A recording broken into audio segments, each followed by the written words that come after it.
Olá pessoal, tudo bem?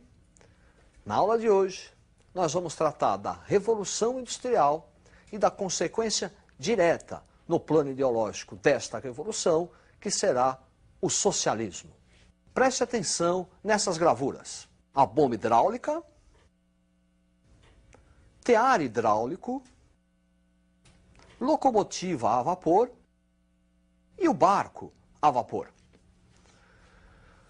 Inventos que vão caracterizar a Revolução Industrial, cujo conceito é uma série de transformações. A energia física se transforma em energia mecânica. O trabalho da manufatura passa a ser feito em fábricas. Esse conjunto de transformações é designado Revolução Industrial. Esta Revolução Industrial tem por berço a Inglaterra. E vamos ter que decifrar por que foi a Inglaterra. Preste atenção no quadro. Inglaterra e as condições que ela possuía para ser o berço da Revolução Industrial. Acúmulo de capitais, mão de obra disponível, um Estado liberal, jazidas de carvão. Acúmulo de capitais, porque a Inglaterra foi a nação que mais se beneficiou daquele processo de acumulação de capitais do mercantilismo. A partir de uma exploração colonial da América do Norte, a Inglaterra se enriquece. Vamos levar em conta ainda o período de Oliver Cromwell, que contribuiu para esse processo de acumulação de capitais. Revolução Gloriosa. A Inglaterra era, no finalzinho do século XVII, começo do século XVIII, a única nação onde a burguesia ocupava o poder político. Revolução Gloriosa, Estado liberal burguês. Mão de obra disponível, resultante do processo de cercamento, os enclosures, que era a substituição da agricultura pela pastagem. Quando falamos de agricultura, precisamos de um determinado número de mão de obra, pessoas ligadas ao campo. Quando falamos pastagens e cercamos o campo, daí o nome, Lei dos Cercamentos, para colocar as ovelhas, eu não preciso mais de um determinado número de pessoas. Ocorre um êxodo rural. A turma, os exilados, aqueles que perderam a terra, vão até a cidade e vão se transformar em força de trabalho para a indústria. Indústria essa que, no seu primeiro momento, tinha como força motriz o vapor. Daí a importância das jazidas. Por isso que a Inglaterra será o berço dessa Revolução Industrial. Essa Revolução Industrial, esse industrialismo, vai passar por duas etapas. Nós vamos ter a primeira fase da Revolução Industrial, que vai se limitar na Inglaterra, e uma segunda fase, que é a difusão desse processo. Preste atenção no quadro. Etapas da industrialização, a primeira, século XVIII, Inglaterra, onde o capitalismo aqui será concorrencial. Os setores que vão se desenvolver é o têxtil, o siderúrgico e a agricultura agrícola. O uso do ferro e do vapor. E os principais teóricos dessa fase, Adam Smith, A Riqueza das Nações, considerado o pai do liberalismo, defensor da propriedade privada. E Davi Ricardo, que vai defender a tese do salário mínimo. Quer dizer, o trabalhador deveria receber apenas aquele salário que servisse para o seu sustento, auxiliando assim a riqueza da burguesia. No século XIX, um segundo processo de industrialização. Preste atenção no quadro. Segunda fase, século XIX. Difusão, Alemanha, Bélgica, França, Estados Unidos, Japão. Essa fase já é uma fase monopolista, imperialista e desenvolvimento do neocolonialismo. Fase monopolista, porque com a segunda Revolução Industrial não vai haver mais a concorrência. Vão surgir grandes grupos econômicos, cartéis, tipicamente na Alemanha, e trustes, principalmente nos Estados Unidos da América. Grandes conglomerados econômicos com o objetivo de controlar o mercado consumidor e fornecedor. Nessa segunda Revolução Industrial, não usamos mais ferro nem vapor. É o aço e a eletricidade. Essa revolução industrial vai acarretar consequências econômicas, sociais, políticas e culturais. Preste atenção no quadro: consolidação do capitalismo, afirmação do liberalismo, urbanização, questão social, novas ideias. Questão social, porque com a Revolução Industrial vai se constituir as duas principais classes do capitalismo moderno. De um lado, a burguesia industrial, que é a proprietária dos meios de produção, as máquinas, a fábrica. Do outro lado, a classe trabalhadora, o operário, o proletariado, que não é dono de nada, a não ser da sua força de trabalho, que é vendida a baixos preços, que é vendida por preços exploração aviltante.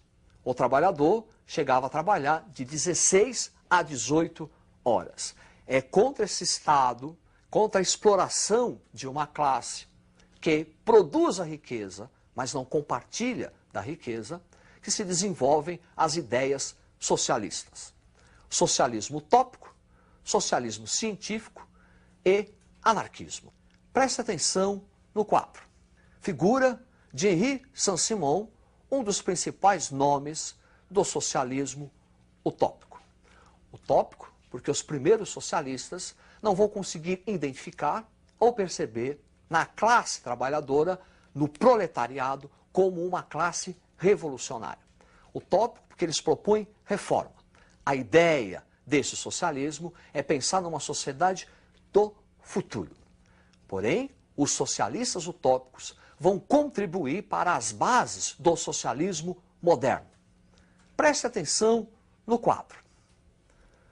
As ideias do socialismo utópico. A socialização dos meios de produção significa dizer o fim da propriedade privada dos meios de produção, o fim de direito de herança, igualdade social e ensino público para todos.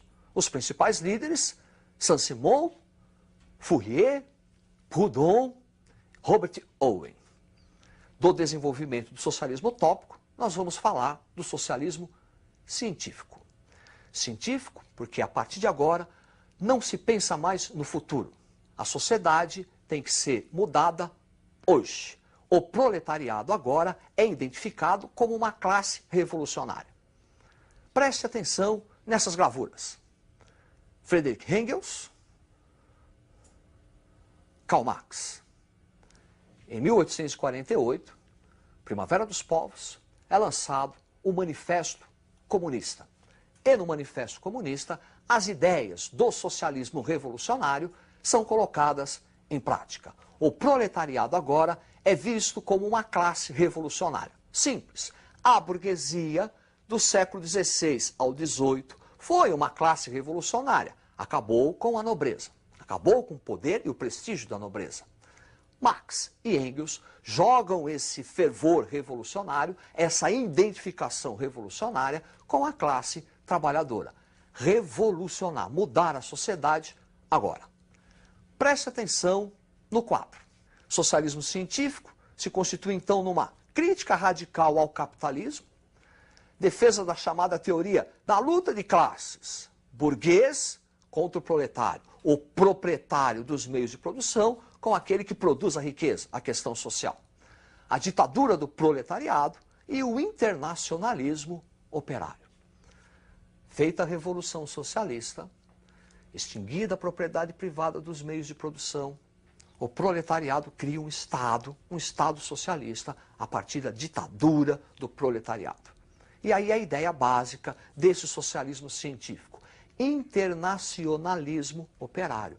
Perceba que é uma oposição ao principal conceito burguês. Qual que é o conceito burguês? Nacionalismo. Qual que é o conceito do proletariado?